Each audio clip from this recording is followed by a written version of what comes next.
Welcome back to another episode of Tides of Change. Each video takes a dozen hours to bring to life, so it would really help the channel if you could leave a like. And remember, members get early access to the next episode. Now then, back to the story. Currently, you are at the Central Tarnithia Academy, which is also nicknamed the CTA, and it is the only Seraph Tower on this continent. You guys being guests at the Seraph Tower, it is pretty difficult for everyone except Spira to breathe. You are very high up. You're on a giant tower on top of a giant mountain. So the air is quite thin, but Spira's lungs are built for this, which is also a good thing because it's great for training. Training at high altitude. So yeah, double whammy. All right. We left off where you had met Arista in her study room, and a lot of revelations occurred in said room. One, you know that she's a studyholic and is very messy, as well as she is willing to travel to Spira's friend in order to try and help cure them, since Arista is in possession of a very small amount of unicorn horn. You guys are finishing off your tea that was prepared for you by Arista and Rox. You noticed that Zenai did not join you on the journey up, as you learned that the two sisters are not really on speaking terms because of an incident several years ago. None of the three that you've met here wanted to go into details about that, but there is a silence that hangs over the room as Arista wonders what to do next.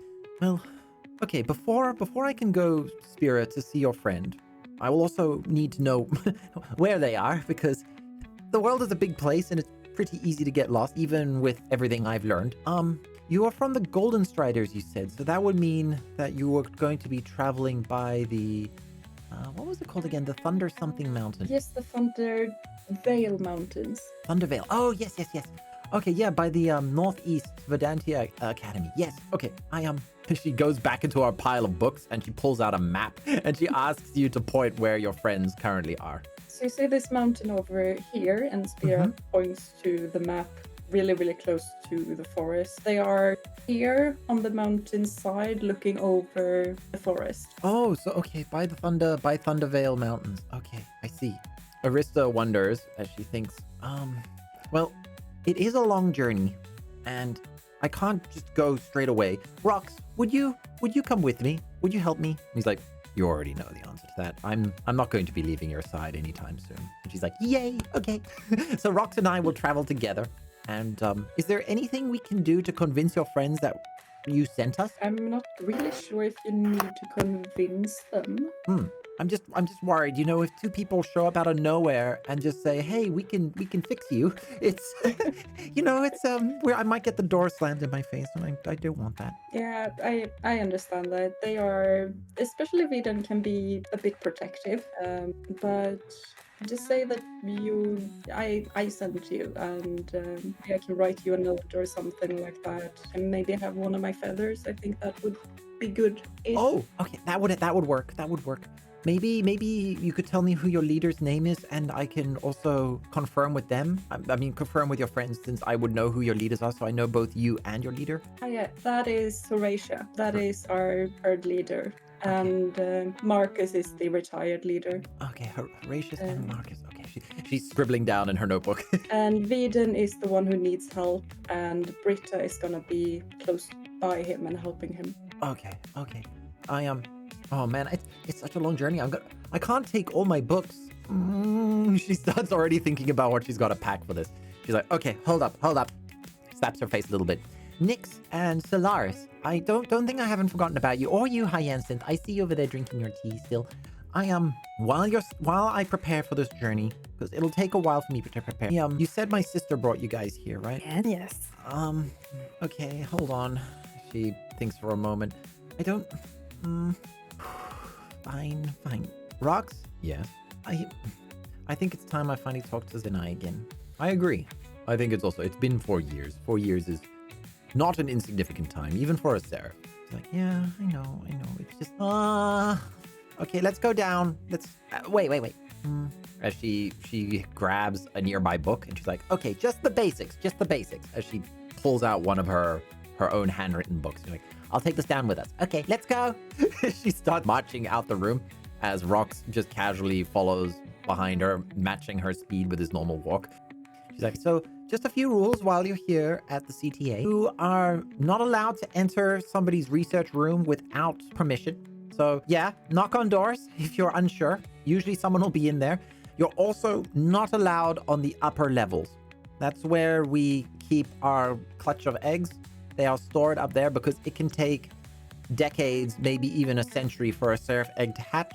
So we protect them while we wait for them to be ready to hatch. It is the safest place on top of the tower at the top of a mountain, but yeah, even though we have outsiders as guests, that the top floors are strictly forbidden. You guys want to fly down or walk down? She gestures at the stairs or the landing pad that you guys came in on. I think I'll Spira's just gonna look fly. at the other two. So Spira can fly easily. Nyx and Hyacinth, though. You can see Rox is a bit tired. He says, I'm not transforming again. I am exhausted doing that over and over. It's been 3 times today, I think. Well, Stairs it is. then the stairs it is. There's I need to exercise. Okay, Spira, could you and Hyacinth just tell Zenai that we're on our way down now, okay? And Fine. maybe just let her know that I'm ready to forgive her. Tell her that. All right. While they're walking down, let's do Nyx and Sylaris first. So while the 3 of you are walking down, 4 of you, because Rox is also walking with you. Arista is busy rambling about all the amazing things that she has heard about the Kitsune and the abyssal. And she kind of is pestering you for like different details down to like the smallest of things, such as, what type of cutlery do you use? Everything like that. However, do you guys have any questions for her while you're walking down? I have questions, but I don't think I can ask her or in front of Nyx. I see. So I will just find a moment when we are alone later and ask her then my questions. Okay. Meanwhile, I'm going to ask her, is it true that abyssal songs cause madness? Oh, yes. It's one of their primal abilities from before the Great Change. I've heard that sustained exposure to it can cause permanent damage to the listener's psyche. It's similar to the myrrh in that sense, which is probably why the 2 societies get along so well, besides the whole aquatic thing. Sylaris, have you ever driven someone insane?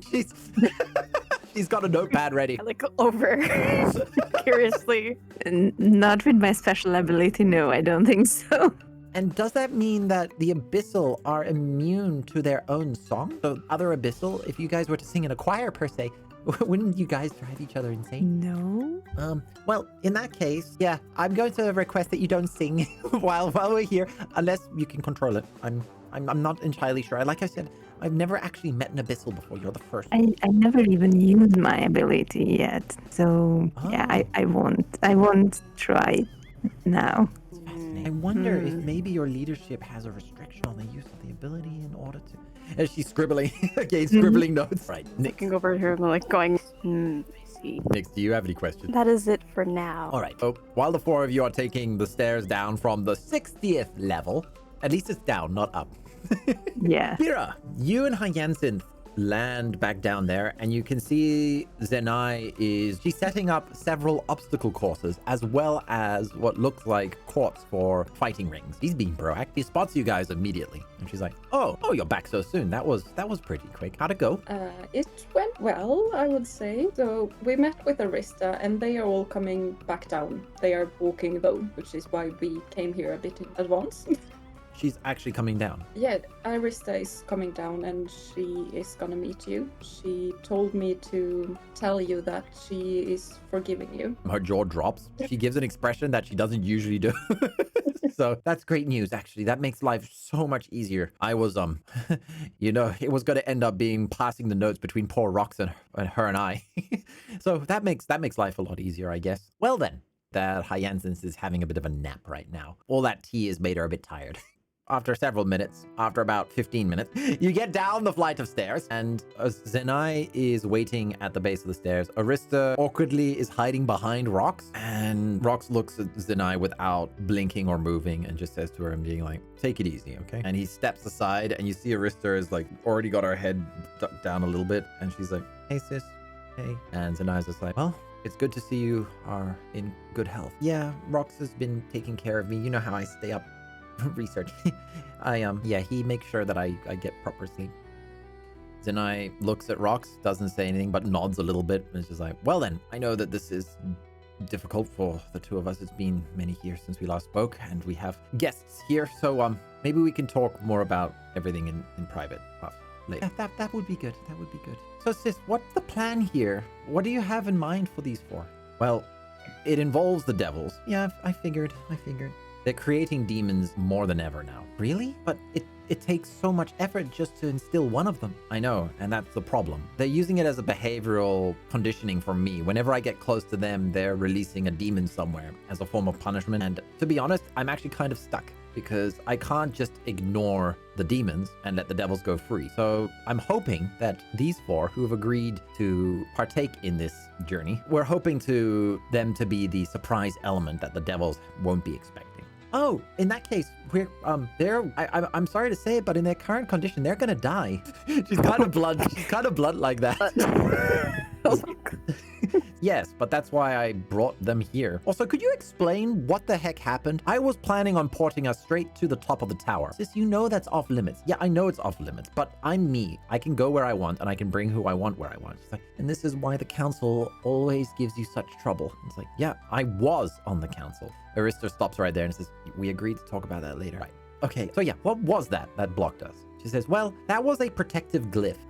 They're similar to the Fey circles, except the Fey circles are more wild in nature. Each glyph from the Fey's circle is unique to the person who casts it, whereas glyphs are similar to the runes that the dwarves use. However, glyphs are passive, so they don't require an activation. They are just always in effect as long as they are drawn. So I kind of maybe upgraded the defenses of the tower a bit by meticulously carving glyphs into the walls to stop anybody from magically teleporting into the building.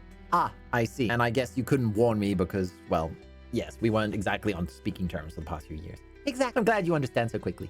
You can tell the two of them are relaxed a bit more now as they are teasing one another and whatnot. And Zenai says, all right, okay, the four of you, Hyacinth, Sylaris, Nyx, and Spira. The two of us are going to put you through the ringer. There's going to be a lot of training. I believe you have an invitation with the Monkey King, Jing Ko, in about 6 weeks, which honestly is not a lot of time. Arista quickly speaks up. And fortunately, Jing is currently the protector of the unicorns here on Tarnithia. So the unicorns saved his life, and in return, he is sheltering them within his kingdom. And one of my close friends is also a unicorn, the one that gave me the horn. So the timing of it is perfect. If you can get on Jinko's good side, then we might be able to visit the unicorns. However, I'm really hoping that my friend will be able to join us, but we're not entirely sure if she will agree to go or not. But we have to try. We have to try, Spira. Yes, I would very much like to meet them. So Zenai cracks her knuckles and she's just like, all right, Arista, which should we go first? Should we go with the basic physical training, or do you want to jump into developing their souls? I think going into the spiritual training is the better start, because the physical element of it is they're all connected. The mind, the body, the soul, all three elements are synchronized with each other. So it doesn't really matter which one we start with, but I think because they've already had a lot of experience, that maybe we can start off with specialty. Hyacinth pops up and is like, your specialty? Okay, so I have 2 specialties. In the magic systems, there are many, many different types out there. I am one of the few people who has permission for soul script, and unfortunately that means I can't teach you soul script. It's actually magic involving the alteration to the properties of souls, both yourself and others.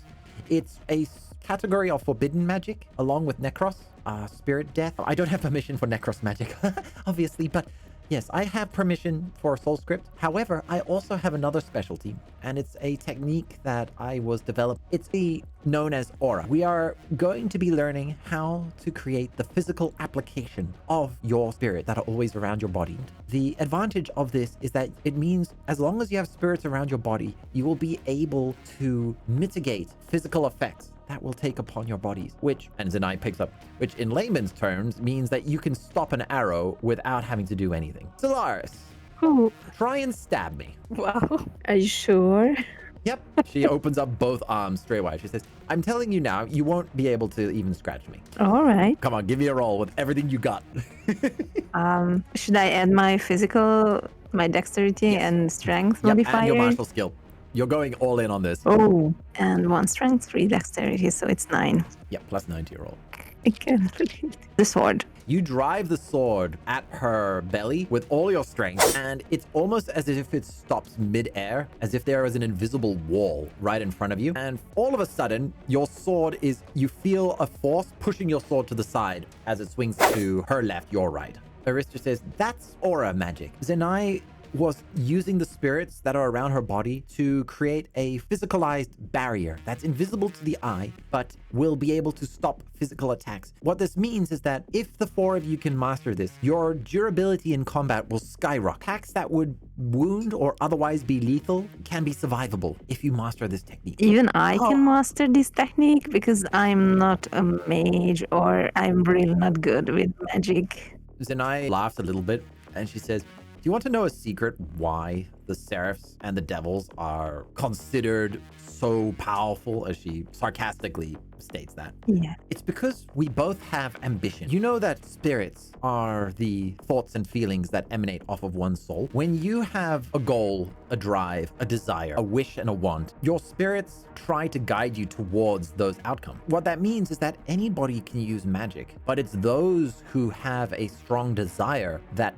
tend to create the outcome that they want the most. The devils are a very negative aspect of that. Their ambition is sullied by greed and excess. Whereas the seraphs, we kind of accidentally benefited it from our biology, where we have to find our purpose in order to get our set of wings, which means that we're naturally inclined to have a drive, to have a purpose, which is why the seraphs are misunderstood as being one of the more powerful species. But that's just a grave misunderstanding. Anyone, even the tiniest fae, could overpower a devil or a seraph if they understood what it was that they wanted in life. You got to find your drive. You have to find your goal, your ambition. What is it you want to achieve?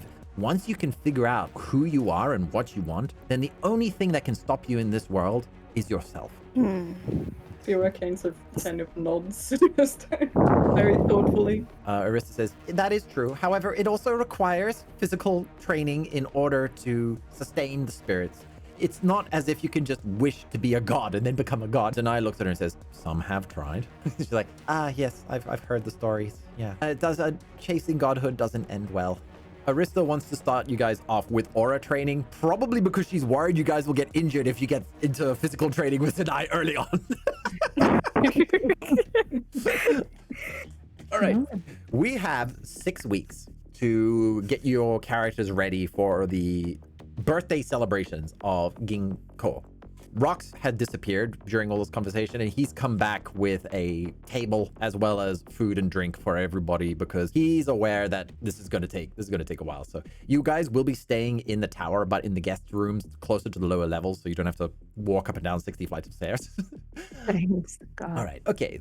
So how aura works. Arista instructs the 4 of you to stand in a neutral position where you are most comfortable and to just close your eyes and focus. She says, this position, this stance will be very important for probably another set of training that Zenai has for you. But for today, I just want you to focus on the spirits that you are creating around your soul. I need you to listen to them. Zenai also pipes up and says, we might as well do spirit sense at the same time as well. While you're listening to your own spirits, also focus on the wild spirits around you. Try to differentiate from them. Understand the emotion behind them. Focus on them. The more you focus on them, you might be able to derive more knowledge from them. Maybe the thoughts that created them. It's far more advanced, but for now, focus on your spirits and the wild spirits. Okay, everybody give me a roll and include composure and resolve stats. Composure and resolve. And I'm going to basically make it a spell cast without casting a spell. Yeah, I'm not too Resolve good. -1 for composure, +2, +1. Okay, so none of you did well there. Well, Nyx did pretty good. Okay. Nyx, remember you can add in your spirit sense as well to this. Oh, So +5 to right, that as plus well. 5. So 19. So usually everybody's getting a training on spirit sense as well. This will be very important later on as well. Okay. You start to get a feel for this because you already have trained in it at your family's home. The other 3 struggle with this. Oh yeah, I need to roll for Hyacinth as well. I'll make that a public roll. Okay. You need to feel 2 incredibly different spirits flaring up around you as if a small storm had been whipped up. One is, it feels electric. It feels like adrenaline. The other is much more, it's a storm, but it's driven to shield. It's driven to protect. You get a feeling that there is 2 powerful winds pressing against you from different directions. Does anybody want to open their eyes? I No one? open my eyes. Okay. You see both Arista and Zenai have engaged in some type of magic. They are also standing in a similar pose in the neutral pose. However, you can see their hair is moving and their clothes are also rustling. And both of them generated a huge amount of aura in order to give you guys an example. It works very well because you can even sense the driving emotion behind it. Zenai is eager to get to combat, to the physical action, whereas Arista is worried that Zenai is going to go overboard and might actually scare you. So she's flaring her aura to try and mitigate the impact that Zenai might have on you. All right. Their auras start to calm down a bit. Give me another perception roll now. Sylaris, Hyacinth, and Spira. I'll roll for Hyacinth. Perception. Okay, that's Or- +5. Is it a perception? Yep. You can use perception. We'll make it a perception one this time. I think that's a +1. I am very. You start to get a feel for it. Like, you can after getting washed over with the extreme examples. In their absence, you start to notice your spirits in contrast to the wild spirits in the air around you.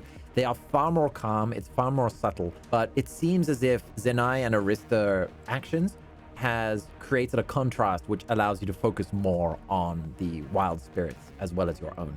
Spira asks all of you to please open your eyes. When you do, you Rox is holding a little box in his hands. When he opens it, you see that inside are little layers of gold leaf. He asks each of you to hold the gold leaf in your hand and to now try and focus on moving the gold leaf using nothing but your spirit. So you cup it with your hand so that the wind won't do it. And yes, give me another spellcast roll, so composure and resolve. Resolve. Yeah. Ooh, nice. We are starting to get the hang of it. Spira stopped thinking about it. That'll do.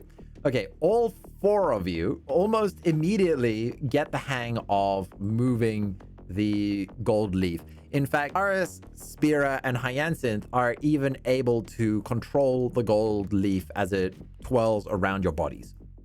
So you get a hang of moving it. Nyx, you struggle a little bit, but because you can perceive the spirits better, you get an understanding that there are also playful wind spirits in the area that are messing around with yours as well. Yes. Arista claps her hands together and she says, very good, very, very good. Even Zenai have been impressed by this. And she's like, I didn't think they'd be ready for level 2 so quickly, but they kind of already have the nail of the gold leaf. And she's like, okay, the next level, please. Rox takes the gold leaf back from you, and in your place, he places a sheet of paper. And he's like, this is going to be a little more difficult. Give me another roll. You can click reveal. Ooh. Poor Hyacinth, she can't even pick up the piece of paper. It's bigger than hers. Arista apologizes, like, oh, right, yes, of course. And she tears it up into a much smaller piece and places it. And she's like, try again, Hyacinth. Okay, I tried, okay. She's like, it's okay, I'll get it eventually. And she's like, you will.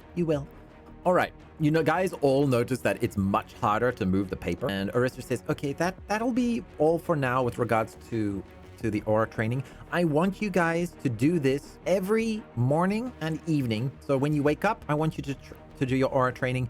Before you go to sleep, I want you to do your aura training. Okay, it's very important that you do this every day in order to get used to it, because right now you guys have to concentrate in order to use it. And Zenai looks and says, whereas in the middle of combat, the last thing you want to be doing is focusing on yourself. You need to be focusing on others. You need to be focusing on what's happening, the environment, the action, the combat, the moves, the counter moves, the strategy. You don't have time. You need to practice this until it becomes a reflex. Arista says, also, since we're working on spirit sense as well, a very nice thing about that is that you will be able to eventually be able to pick up on ill intent even in your sleep. So while you guys are asleep, you will sense if somebody is up to no good around you, which is very useful. Please. Zenai is like, okay, that's enough on the mage training. Arista, okay, before I take them through the ringer with physical training, are any of you interested in learning magic? Yes. I mean, it sounds kind of interesting. Yeah. So I'm going to go and take a nap because Arista is going to be very excited to tell you all about it. She starts walking over, and you can see like even Rox is putting his hands in his face, like, oh no, what have you guys done? As Zenai heads over to the table, the resting area that Rox was busy setting up. She grabs some of the beer that Rox had set up, and she's starting to relax because Arista's eyes are beaming with excitement. She's like, I knew it. Okay, well, I brought this down with us before we left. She waves the book that she grabbed. This is a summary of the different magic systems that I have for you. So you can tell me which ones have your attention. And then while you guys are being trained by my sis, I can go up and try and find some more advanced notes on the fields that interest you most. I can't guarantee that we have everything, as you know, especially the ones that are forbidden. As much as I'd love to tell, we could chat all month about Soul Script, but no, I won't bother you on that. The first magic system, she's flicking through. She can't decide which one to start on. She's like, okay, alphabetical. We'll start in alphabetical. As you know, everything is based off of souls and spirits. So alphabetically, the first one is alchemy. Alchemy uses spirits to augment the chemical processes. So if you are interested in potion creating, in alterations, it's more than just chemistry. You use spirits and wild spirits to create magical properties to whatever it is that you are creating. It's not just potions, however. That's a common misconception. Alchemy can also apply to new steels and metals. And can we make poison as well? Absolutely. Oh. Why would you want to poison someone? she asked. I'm just wondering if I can apply some poison to my daggers, it would be much more usable in combat. So I might be interested in alchemy. Maybe take some notes down on the systems that interest you most, because we only have 6 weeks, so I can maybe get you guys started on the path with 2 at most, maybe. I'll do my best though.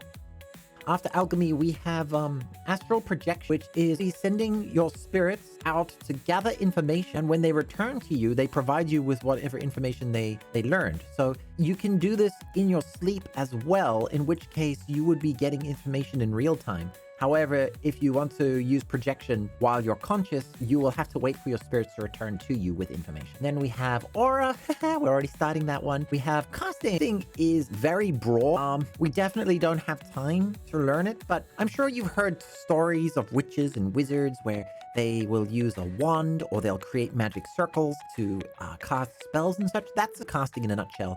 It's a combination of both active and passive magic, but it's a very broad terminology for casting.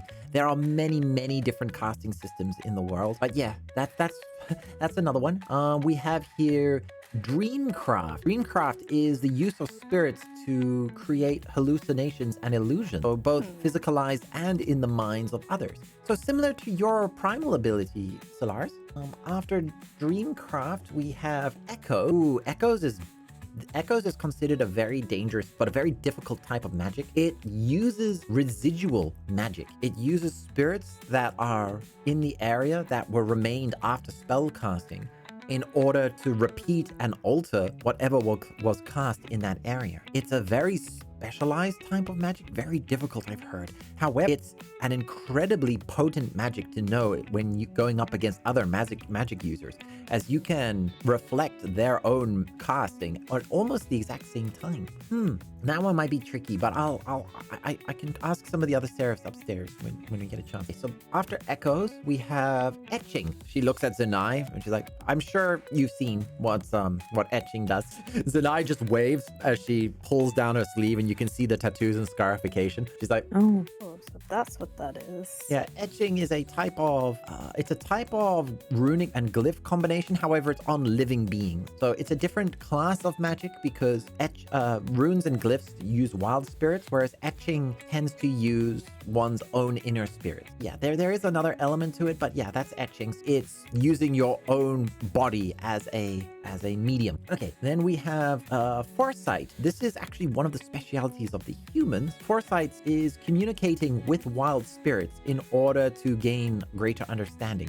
It's similar to astral projection. Yeah, if astral projection is whatever is happening in real time, then foresight is glimpses into the past or future. Let's see here. We have glyphs. Yeah, we heard about glyphs already. That's when we use non-living. They're passive. So the glyphs will be running all the time until the glyph itself is destroyed. We have imbuement. Now, this is a branch off of aura training. So this one will be quite easy for you to learn after you've got a grasp on aura training. Imbuement is the extending aura, but to infuse your spirit with objects such as your weapons or your clothing or your armor or whatever. So it will empower them, making them sharper, harder to break. It's an enhancement type of magic. So yeah, you imbue your spirits into it. It also personalizes the weapons. Well, it would personalize those objects to you. I believe the Sonwu are very, their primal magic is very similar to this, where they will create soul weapons, which they bond with. Let's see, what else have we got here? We have Necros. Yeah, no, that one's forbidden. If you want to learn how to make a demon, that's Necros. Yeah, anything that involves the killing of spirit is categorized under Necros and is banned. It's forbidden. Zenai basically says, yeah, kill on sight. Seriously, you have permission to kill anyone using Necros magic on sight. She's not joking. Okay, then we've got Runic, which is what the dwarves love to use. That's non-living. And it's active, so it actually has to be activated. Then we have Soul Script, which is my specialty. Also, the Phoenix are natural soul scriptors since they bond their own souls in a loop to create undying. Let's see. Okay, you can't use Necros, you can't use Soul Script. Summoning. You can create entities out of your spirits or wild spirit. Your primal form, your soul form. Yes, your primal soul ability would be categorized under this. Summoning is using your spirits to create a miniature entity. It's not really alive per se, but you can give it instructions and it can control things and everything like that. Then we have Synchros, which is similar to the phase resonance.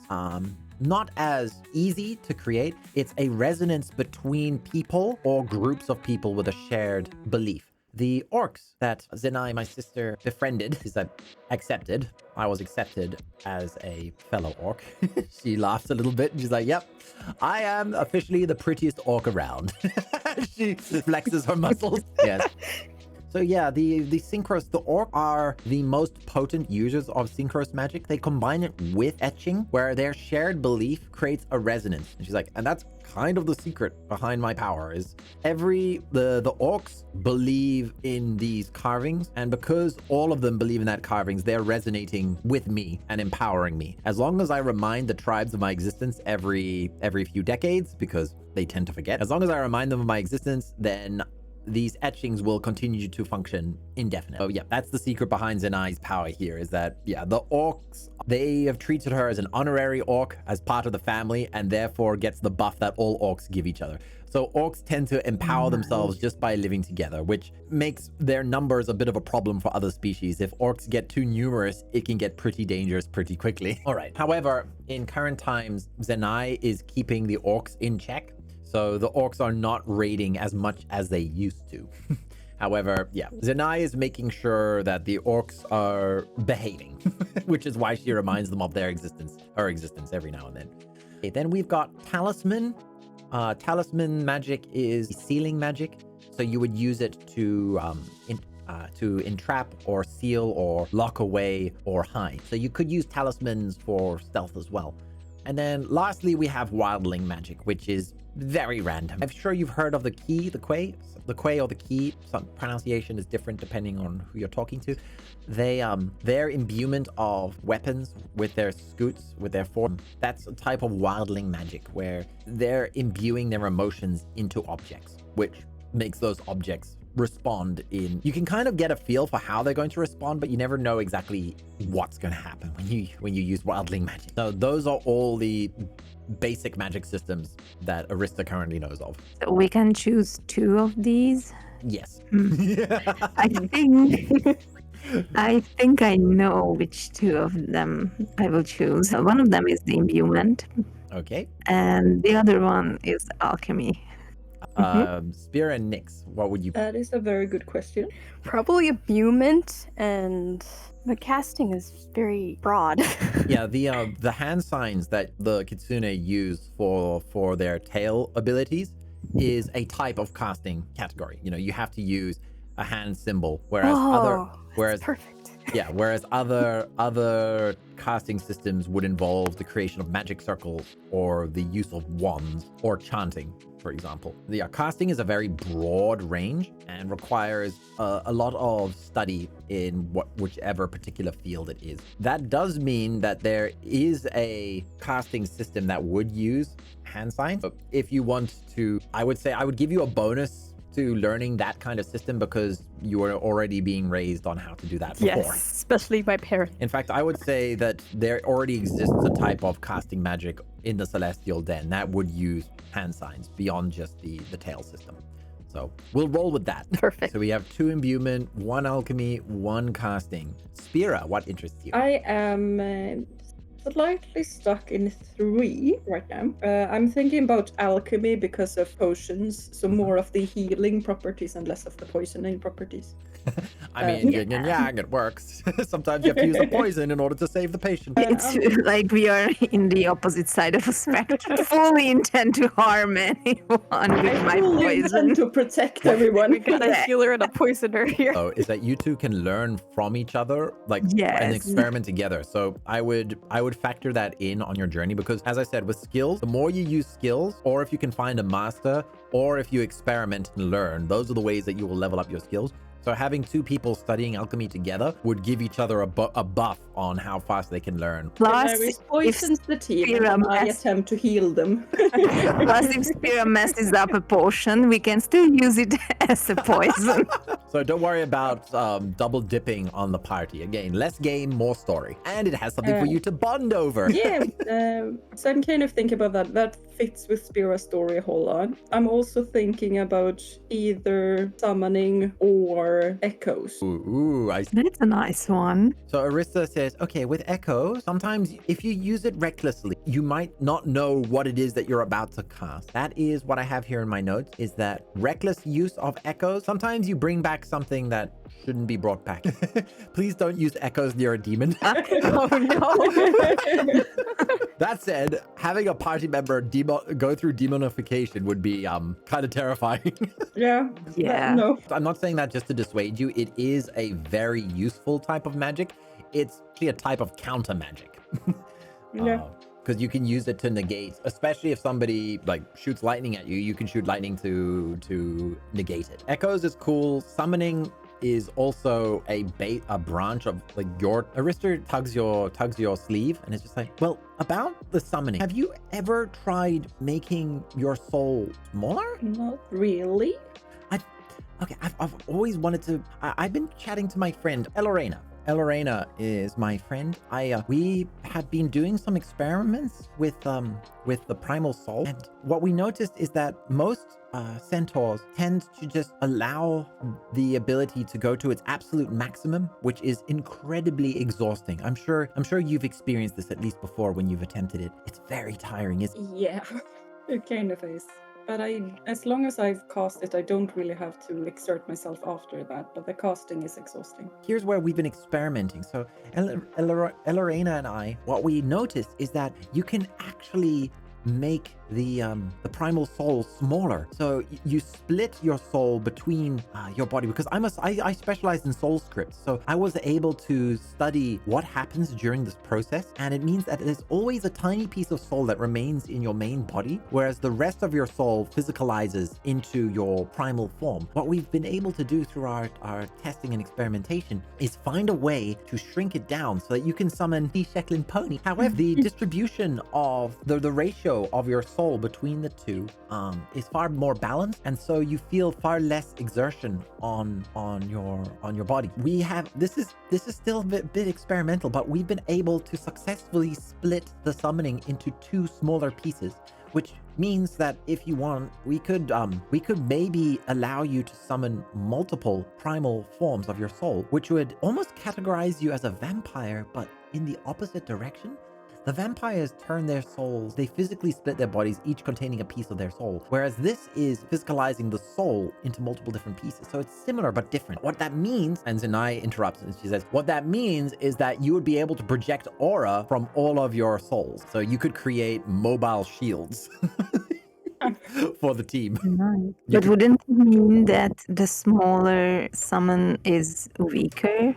I would say that the spirit output of each summon would be less. However, you would have far more versatility in how you can guide and direct.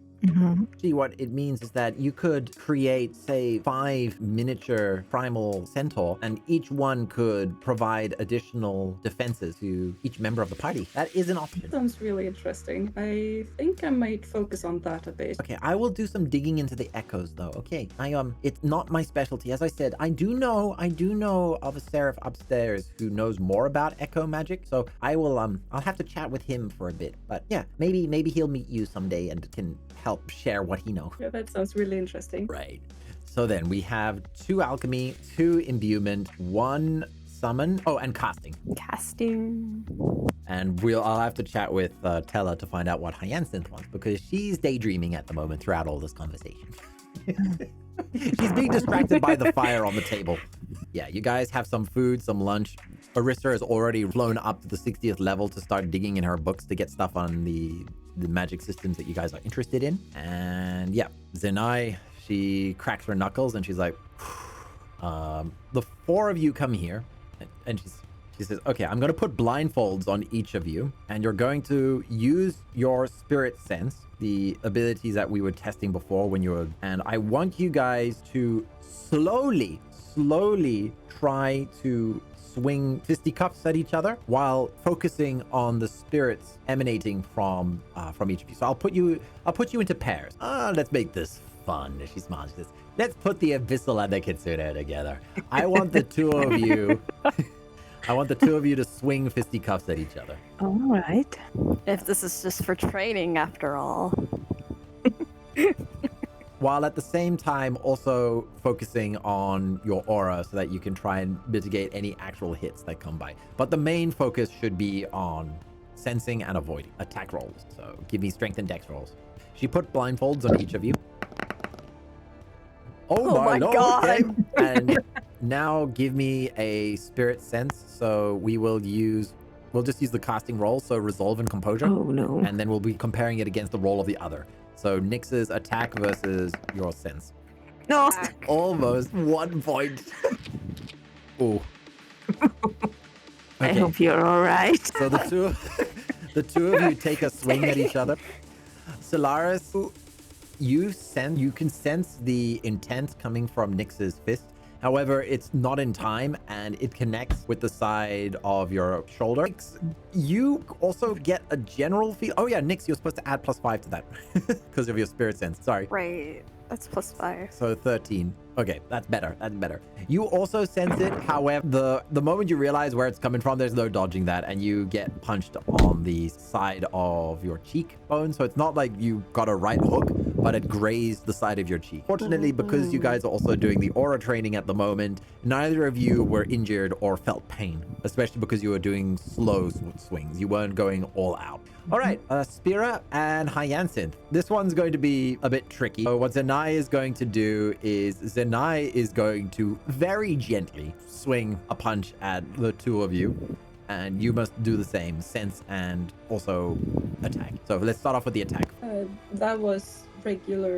Which modifiers did I do? Strength and dex. Let's see, Tella's character has 0 dex and -3 strength, so 16. So now for Zenai's rolls against Hyacinth and against Spira. Okay, give me composure and resolve. Tella gets 16. All right, it's actually very similar to before as well, and the two of you manage to you get lightly tapped by it.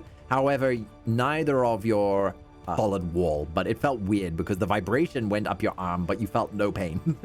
It was a very weird sensation, like you were in a dream. Okay, we're gonna speed this up a little bit, so we're just gonna do contesting rolls. Give me just a pure d20 roll against each other, straight up. We're just gonna do some speed rolls now. Boom. These two are neck and neck, but Sylaris gets just ahead in the first bout. Ignores her protests. Yes, protests. So it goes on like this for the first couple of days. We're gonna accelerate time here a little bit. So for the first few days, you guys are focusing purely on your aura and your spirit sense. Give me one more aura roll. I want to see if you can reach the next level of aura training, because you're Oh my god. all right. After a few days, the group, almost everyone in the group, Nix, those pesky wind spirits are really messing with you today.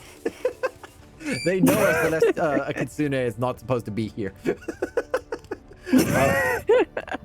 Those pesky spirits. After some one-on-one sessions with Arista, you start to get the hang of how to move the paper as well. Rox puts the paper back into the box and takes out the final level, which is a large pebble. So you now have to float and move this pebble. This is a serious jump in your aura training. As for spirit sense, everybody just give me a pure d20 and +5.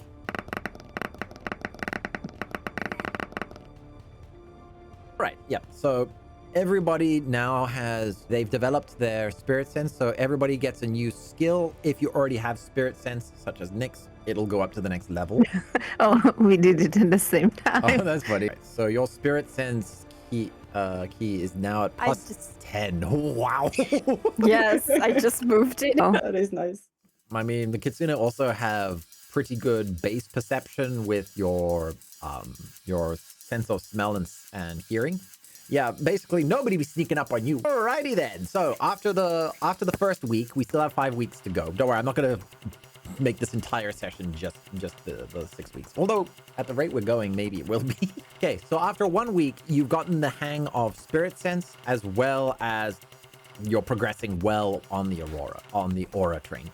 Arista has gathered her notes on alchemy and has gone about instructing Spira and Sylaris in your spare time. So when you're not doing aura training, when you're not doing martial training or physical training, you're also studying. It's a full-on endurance match. Let's do physical training. Zenai instructs Spira and Hyacinth to focus on dodging and endurance training. So this will increase your dexterity and stamina and strength. So I'll tell you when to increase them. Spira and Hyacinth are literally ordered to fly up and down the tower and in circles around it. So you're spiraling around the tower, flying up and down and up and down and up and down and up and down. Wow. Meanwhile, Sylaris and Nix are constantly having to run through the obstacle courses, racing each other while running through the obstacle courses. So everybody can get a +1 to their dex, strength, and stamina. And I'm going to make that for the entire training session with Zenai. So everybody's getting a +1 boost there. Okay, I'm going to let you guys edit your own character sheets. I'm not going to touch those. I'm just editing things. So this is what you guys are going to be doing for several weeks as far as the physical training goes. As for combat training, you know, Arista said you guys were going to die if you didn't get this training. So I'm not kidding. You're getting a big stat boost. Zenai is ready to teach you guys martial skills as well. So for Hyacinth, I'm going to make it dodge training so that they can continue to practice their evasion skills. Spira, this will go towards your bow and arrow skills. So Zenai teaches you a technique you've never seen before. It's definitely not something the centaur, have used or developed a special type of bow stance where you hold 3 arrows in your hand. When you pull forward, you lean forward as you pull the bow, so that as you rapid fire each arrow, your torso will be lifting up with each one. But by starting off leaning forward, you're able to maintain your accuracy even as you're rapid firing. See, this will allow you to fire 3 arrows in a single turn. Nice. Nice. Yeah, you will level up your archery skill, Spira. So your bow and arrow can go up to, I think it's +3 now. Level 3. Yeah, level 3. Yep. Maybe also leave a note here saying triple shot. All right. That does mean you will burn through your ammo that much faster, but I mean, you can't complain with getting 3 shots. Before Nyx and Sylaris go on their sword fighting train, Zenai walks up to Nyx and says, about that sword you have, is it for sale by any chance? I grip onto the sword tightly. No, it's not. Such a shame. You could buy 3 of those towers, as she gestures with her thumb at the huge tower behind you. You could buy 3 of those towers for that sword. Well, this sword means to me more than those towers. The sword means to me more than my own life, it seems. This is a gift from a dear friend who's no longer here. Fascinating. Would you be willing to tell me the name of this friend of yours? His name was Jiro. And his last name? He's a branch family member, so it'll be the same as your family. Jiro Makoto. Makoto. No way. What you're holding there is one of the legendary swords of Kotaro. Has your family ever told you this story? No. You do know of the legend, but you didn't know that his name was Kotaro Makoto. This is a legend that has morphed on the Celestial Den. Very few people on the Celestial Den even know that your family is actually a descendant of Kotaro. Zenai goes ahead and explains what's happening. So before the Celestial Den entered into its period of isolation, 1,000 years ago, there was a friendship between 3 species: Hang from the Kwai, Kotaro from the Kitsune, and Eferal from the Seraph. Now, these 3 are legendary figures in each of their own community, but not many will speak of their friendship. The legend goes that these 3 combined their abilities and knowledge to create 12 legendary swords. And it was believed that Kotaro convinced his friends to help him forge these swords in order to end the conflicts of tales within his own people. The legend says that Hang was the smith from the Kwai, and that he used his 13 scoots. For the Kwai, their sign of development, their sign of growth is how many of their scoots they can control, and it is said that he mastered all of them. Kotaro, it was said that he achieved 9 tails, and Eferal was said to be one of the few seraphs in existence to reach 6 wings. That's why these 3 are considered legendary figures. And it's, as the story goes, Kotaro pleaded with his friends to help him find a way to bring an end to the tail theft on the Celestial Den. And so Eferal offered up his feathers, Kwai set up the forge, and Kotaro used his foxfire to light the forge. And these 3 friends, combining their abilities and sacrifice and skills, forged 12 swords with a very unique property. As you saw in my combat with the demon, seraph wings and seraph feathers have the ability to absorb spirits, to contain them. It was said that Kotaru's foxfire was able to not burn the seraph feathers to ash, but to transmute them into something more, to fuse with the metal in Hang's forge. And Hang's skill, with all 13 of his scoots, with all 13 elements of his being, was able to finally control the application of the properties of seraph feathers into the blades that he forged, creating 12 legendary swords that have the ability to create tails through the absorption of spirit. And it is said that these swords is what created the proliferation of tails on the Celestial Den and brought about a sense of stability. However, being such incredibly powerful weapons, many of them were stolen, went missing, destroyed, hidden. I would not be surprised if the 3 royal families are hoarding the majority of these swords today. But it seems that this one was kept hidden within your family line all along. How it came to be into your hands, I don't know, or how it fell into the hands of this Jiro individual. The result is that you are in possession of one of the 12 swords that would enable you to develop tails without having to steal it from another Kitsune or training decades of your life to get another one. My eyes widen as I look down at the sword. Yeah, that sword is worth a fortune. A word of advice, though. don't use it on the demons. As she asks to borrow the sword for a second from you, I would slowly hand it to her, curious to what she means by this. you notice that the blade is already darkened from when you were fighting the demon before, and she immediately slashes a tree from the top down. She splits the tree in half, and as she does so, you notice that the tree itself starts to wither and dies, but the blade's shine returns completely. And she said, if I hadn't purged it just now, then if you tried to form a tail with this, you would have poisoned yourself, similar to how the plague wraith poisoned Spira over there. She hands the sword back to you. Oh no. Wow. Poor tree, though. Better the tree than me. Yes, Spira, how do you react?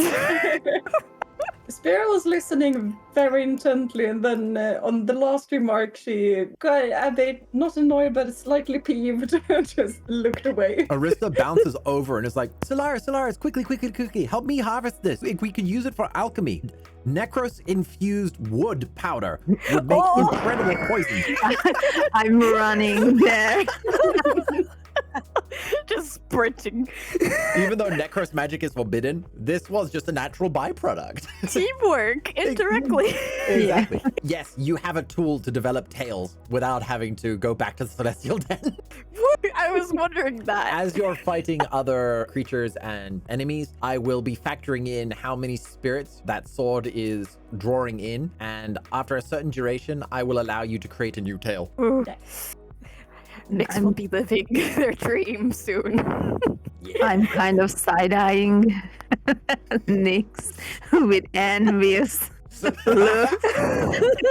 We now will go ahead with the training itself. So Spira, while you're doing your archery practice, I'm going to have these two duel Zenai. So both of you at the same time versus Zenai. Let's go. Give me your 2-on-1 is not fair. Now I'll give you a bonus because it's both of you attacking her, and I'll also blindfold her as well. Wait a minute. I'm not getting any bonuses to my martial prowess. I was training for weeks. No, this is what this training is for. This is what this Oh, is. this is okay. Oh, so Add your strength, dex, and martial prowess. Okay, 5, Yeah. 7.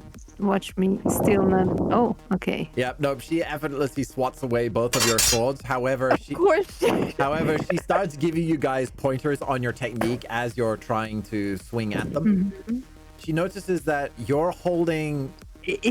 I always imagined it as a short sword. She gives you instructions on how to use both of them. She also instructs the two of you on how to use your swords single-handedly as well. And she explains to you that when you need power, you use both hands. However, when you're using finesse, or if you feel that you can still overpower with one hand, then you can use one-handed techniques. The advantage of using one-handed techniques is that it frees up your other hand for other uses, such as casting with your hand shapes. So Nyx, eventually you'll be able to do one-handed seal casting while fighting with the katana in the other hand. Sylaris, this will allow you to also pull out extra daggers or poison bombs or smoke bombs or whatever it is. So she's teaching you how to fight with single-handed and dual-handed technique. And what this means is that when you're attacking someone, you can state which stance you want to use when making the attack, and I will factor that into, so you get like a bonus to the strength aspect of it when you're using both hands. Oh, that's so cool. Yeah, you've unlocked dual multi-handed forms. All right, so give me another roll against her. Let's see if you can impress. Ooh, very nice. After several minutes of the two of you going at them, because remember, I'm factoring in that you guys are working together on this. After several minutes at going at her, you're finally able to get past her sword guard and to hit her aura shield. So you managed to reach the shield. Yay, that's something. She laughs a little bit and she's like, let's make this a little bit more challenging for me. Spira, take a shot at me as well. You can use your new triple shot technique. All of you can attack again. That is strength and stamina, right? Strength and dexterity plus your bow skill. Oh wow, that's nice. Okay, that's impressive. And everybody rolled so high. So she's fending off the two of you using the new one-handed technique she was explaining to you, because she normally uses a rapier and her hand behind her back. She actually grabs 2 of the 3 arrows. However, 1 arrow reflects off of her aura shield, at which point she actually looks towards the direction where Spira is. She's still wearing her blindfold though. But yeah, Zenai looks towards Spira. Is it like, wait, you actually landed the third one? While still blocking off the two of you. However, you notice that she's being pushed back by the two of you. So even though she's still holding up her guard against you, the three of you are forcing you back, and an arrow got through. Or let's do one more. And fine, I'll add her stats to it as well. I rolled on that one. I only gave her plus 20 because she's blindfolded. The three of you working together start to more consistently get past her guard. Your spirit senses are starting to also reach a point where they're naturally activating, and you can feel it's a mixture of frustration and excitement. And you can see, even though she's blindfolded, that a smirk is beginning to take form on her face as the three of you start practicing your skills against her. She starts getting a bit more serious now as she takes off the blindfold. One more attack. Whoa. Ooh. Nice. Okay, yeah. When she lifts off the blindfold, she's now actually able to synergize better, and she's holding off the two. But however, the three of you guys are really, you're standing her. She's not pushing forward anymore. She was stepping back as it was going, but now you're holding off against each other. However, she opens up one set of wings and overpowers the three of you almost immediately. Of course. Of course. But brilliant effort from the three of you. Yeah, you definitely have earned your upgrade. I've pushed Hyacinth's acrobatics up to the 3rd level as well, so Hyacinth's now getting plus 10 to their dodge rolls, which I think they'll be appreciative of. That actually completed. So if you, for your martial skills, you can increase it the extra level. Regarding the magic, everybody give me wit and intelligence rolls. We're gonna see how. That's 0 for me. +2 because I have 0 in intelligence. Yeah, Hyacinth has negative intelligence, but 2 wit, so it gets the +1. She is negative. So your lessons with Arista are going well. They're difficult because she's just instructing you guys on the basics of these magic systems. She doesn't have time to go into the advanced forms of them. However, Spira and Sylaris, you start to get an understanding of alchemy. It's a type of crafting where you're imbuing spirit during the crafting process. So as you're grinding down herbs or as you're melting metals, you're infusing your spirits into the element to augment it with a magical property. So you're starting to get a sense for that. As for the imbuement training, it goes in tandem with your martial lessons as well as your aura training. As you're fighting Zenai, she's also expecting you to be putting your aura into your weapons as well to sharpen them and to empower them.